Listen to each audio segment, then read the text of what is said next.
여러분, 혹시 이런 흥미로운 상상 한 번쯤 해보신 적 있으신가요? 우리가 역사책에서 배웠던 조선의 위대한 왕들 중 일부가 사실은 우리가 생각하는 순수한 조선의 혈통과는 사뭇 다른, 어쩌면 외국인에 비견될 만한 출생의 비밀을 품고 있었다면 어떨까요? 혹은 그들의 왕위가 오직 정통성 있는 조선의 혈맥에서만 비롯된 것이 아니라 그 누구도 예상치 못했던 이질적인 배경에서 시작된 것이었다면 그야말로 충격적인 반전이 아닐 수 없겠죠. 상상하기조차 쉽지 않은 이야기지만 놀랍게도 조선 왕실의 깊은 역사 속에는 이처럼 미스터리한 출생의 비밀을 간직한 왕들이 분명히 존재했습니다. 우리가 흔히 떠올리는 단아하고 고귀한 왕실의 이미지, 그 이면에는 우리가 미처 알지 못했던 놀라운 이야기들이 숨겨져 있었던 겁니다. 과연 이러한 숨겨진 비밀들이 조선이라는 나라의 역사와 국경을 넘나드는 외교관계, 그리고 복잡다단했던 왕실의 권력 구도에 얼마나 지대한 영향을 미쳤을까요? 단순히 흥미를 끄는 가십거리가 아니라 역사적 기록과 철저한 사실에 근거하여 그 진실을 함께 파헤쳐보는 여정을 지금부터 시작해볼까 합니다. 어쩌면 우리가 당연하게 받아들이던 조선의 모습이 송두리째 뒤바뀔지도 모르는 아주 색다른 경험이 될 겁니다. 자, 그럼 이 흥미진진한 이야기의 첫 장을 함께 열어보실까요? 조선이라는 새로운 왕조를 세운 위대한 태조, 이성계로부터 이 미스터리한 여정을 시작해볼까 합니다. 우리는 흔히 이성계를 고려 말의 혼란을 수습하고 새 시대를 연 걸출한 영웅으로 기억하고 있지만 그의 가문과 출신 배경에는 우리가 미처 몰랐던 이질적인 정체성에 대한 깊은 미스터리가 드리워져 있습니다. 마치 그의 통치만큼이나 드라마틱한 서막을 예고하는 듯하죠. 이성계의 가문은 고려의 저 멀리 북쪽 변방, 지금의 함경도 지역에서 뿌리를 내렸습니다. 그곳은 드넓은 평원과 험준한 산맥이 끝없이 펼쳐진 중앙정부의 영향력이 미미했던 국경지대였죠. 고려의 여느 전통적인 귀족 가문과는 확연히 다른 거칠고 역동적인 환경에서 성장했던 것입니다. 황량하지만 생명력 넘치는 그 땅에서 이성계의 선조들은 자연스럽게 주변에 살던 여진족과 활발히 교류하며 지냈습니다. 때로는 깊은 유대 관계를 맺어 혼인을 나누고 때로는 함께 사냥하며 국경을 넘나드는 삶을 살았죠. 이러한 과정 속에서 그들은 서로의 문화를 자연스레 받아들이며 독특한 정체성을 형성하게 됩니다. 덕분에 이성계 가문은 고려의 여느 가문보다 강인한 기상과 뛰어난 무예를 갖추게 되었지만 동시에 개경의 화려한 귀족 사회에서는 그들을 온전한 고려인으로 보지 않는 곱지 않은 시선도 분명히 존재했습니다. 고려의 기득권층은 이성계 가문을 변방 오랑캐 혹은 촌뜨기 정도로 여기며 은근히 경시하는 경향이 강했죠. 그들의 눈에는 이성계 가문이 순수한 고려의 혈통이나 유구한 전통과는 거리가 먼 마치 다른 문화권에서 온 이방인처럼 이질적인 존재로 비쳤던 겁니다. 이러한 편견과 냉대는 이성계가 고려 말 혼란스러운 정세 속에서 점차 군사적, 정치적으로 두각을 나타낼 때 더욱 심해졌습니다. 그의 비범한 능력과 탁월한 리더십이 빛을 발할수록 그의 출신 성분에 대한 의구심과 비난의 목소리도 마치 그림자처럼 따라다니며 커져갔던 것이죠. 하지만 이성계는 이화도 회군이라는 한반도의 역사를 송두리째 뒤바꾼 역사적인 결단을 내리며 자신의 존재감을 확실히 각인시켰습니다.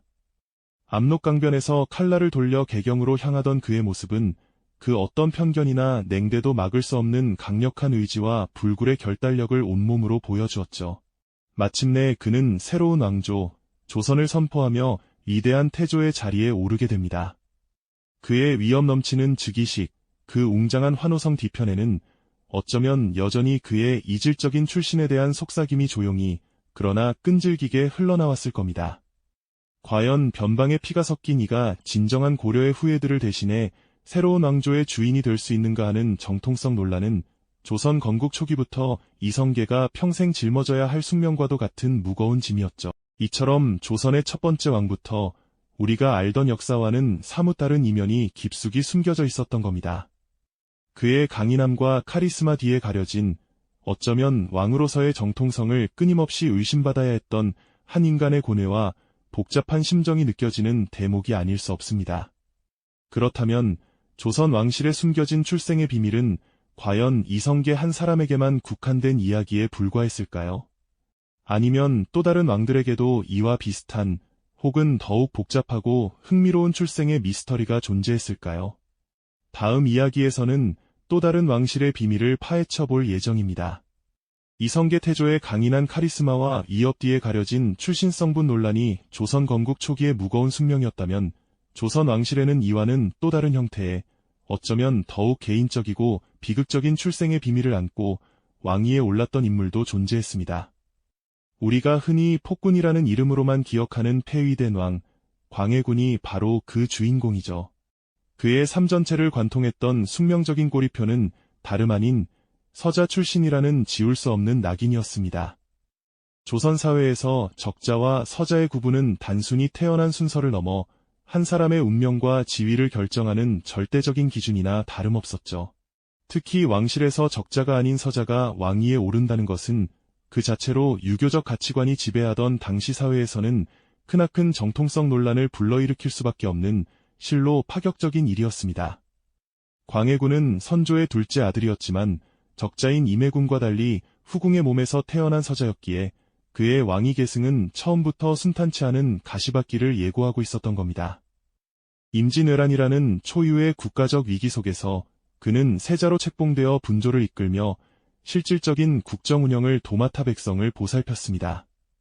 피란길에 오른 선조를 대신해 전란의 한가운데서 고통받는 백성들을 위로하고 명나라의 원병을 요청하는 등 이기 상황을 수습하는 데 혁혁한 공을 세웠죠. 이러한 그의 헌신적인 노력이 있었기에 전란이 끝난 후 그는 당연하게도 왕위를 계승할 수 있었습니다. 하지만 그의 즉위는 언제나 서자라는 꼬리표와 함께 그림자처럼 따라붙는 정통성 논란에서 자유로울 수 없었습니다. 왕위에 오른 후에도 광해군은 적통을 잊지 못했다는 이유로 끊임없이 정치적 공격의 빌미를 제공하게 됩니다. 특히 임목대비와 영창대군이라는 적통 세력의 존재는 그의 왕권을 늘 위협하는 불안 요소로 작용했죠. 결국 그는 형인 임해군을 살해하고 적통인 영창대군을 유배 보내 죽음에 이르게 하며 심지어 계모인 임목대비를 서궁에 유폐하는 비극적인 선택을 하게 됩니다. 이러한 일련의 비정한 행동들은 그의 서자 콤플렉스와 왕권 강화를 위한 처절한 몸부림의 결과였을지도 모른다는 해석도 나오고 있습니다. 나라를 위해 헌신했던 세자의 모습은 온데간데 없이 적통 계승자들을 제거하며 왕권을 지키려 했던 그의 잔혹한 면모는 결국 폐모살제라는 명분을 제공하며 인조반정으로 이어지는 결정적인 원인이 되고 말았습니다.